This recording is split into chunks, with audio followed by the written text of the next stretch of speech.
Welcome to Allowed to Talk. And today I'm outside on my back porch. It's my dog. She's like right over there. I don't think you can see her. Can you see even her ears sticking up? I don't think you can.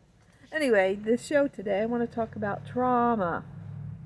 You might want to call it neglect, abuse, things that were done wrong, a childhood full of being afraid of things, walking on eggshells, trying to figure out what's going on next to make sure that you can hide from it or just try to pretend it's not there. Or like someone, I'll just say my situation was, my dad would get very upset with things after he's been through so much, and then he'll just burst.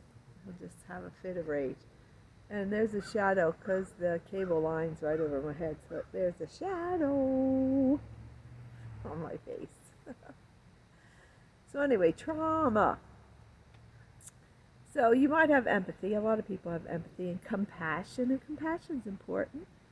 And instead of saying, just get over this, or just think positive, say, I know what you've been through is bad, and a lot of bad things happen to people, and you might have had trauma or something bad happened to you, and it's your story, not mine, and your truth. And the truth is the truth. If you weren't there, if you were like the older sister that was 16 thinking about dating or doing things with your future in high school, and your little sister was 7, and you didn't know what was going on with her, you couldn't even imagine what's happening. With trauma then, when you're old enough to babysit, and you babysit for someone who you know for sure their husband was cheating because he even thought one of his sister-in-law's kids, my oldest brother's wife, go figure, was maybe his child. So don't tell me I don't know what I'm talking about, or I'm not speaking the truth ever, because you don't know my truth. I could be a liar, but I'm not. And I do have empathy, and I thought I was an empath, because I thought I felt people's feelings.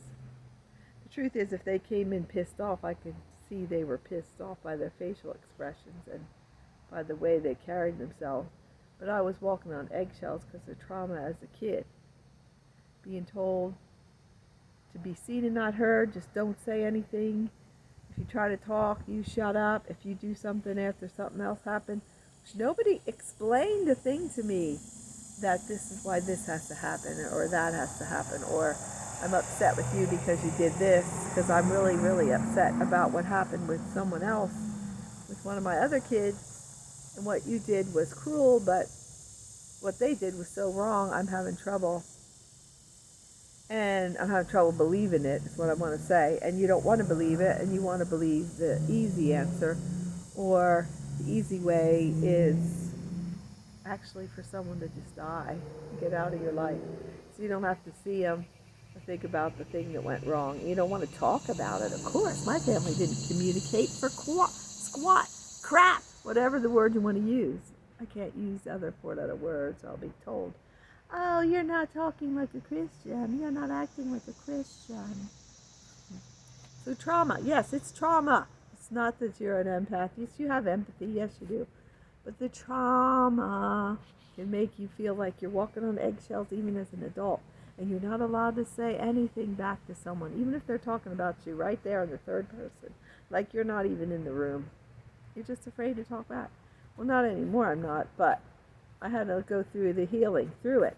And it was simple steps, but it was hard, difficult. Go through the steps. So trauma is real, and it happens to people.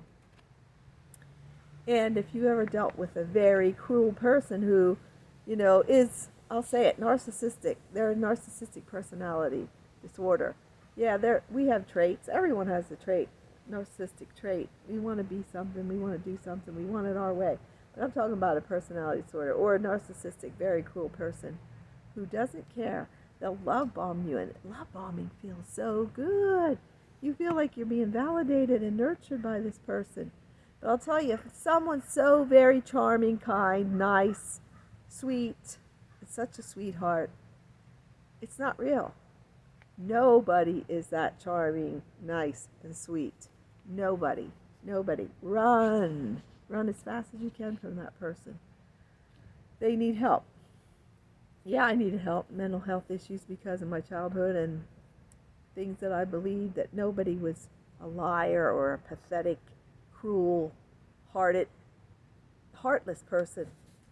So trauma's real. I had blueberries for lunch. My teeth look not green. They are green, but they look sort of bluish purple, my teeth. The blueberries do that. So anyway, trauma is real, and very cruel people are around the world. And yes, I've had times where I was cruel and hurt people or was mean, but it was with telling the truth, and they wouldn't listen when I tried to talk about it. They'd say, "Just don't talk about it," or whatever. Let go and let God. Yeah, vengeance is the Lord's, but talking is good for something like this, what I've been through. Talk therapy helps. And just being allowed to talk. So I hope you're having a wonderful day. And speaking of a wonderful day, it's so hot in this area. Over what? Did they say a third or a quarter of the country of the United States is having record high heats? Well, our temp today is 105. I'm sitting in this hot sun roasting like a roasted peanut. And our high for next week, our Monday's weather, because today's Thursday, isn't it? No, it's Wednesday. Sorry.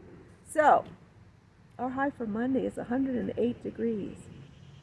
Ooh, that's hot. So I'm going to go back in the house. And I'm going to say it again. I hope you're having a wonderful day.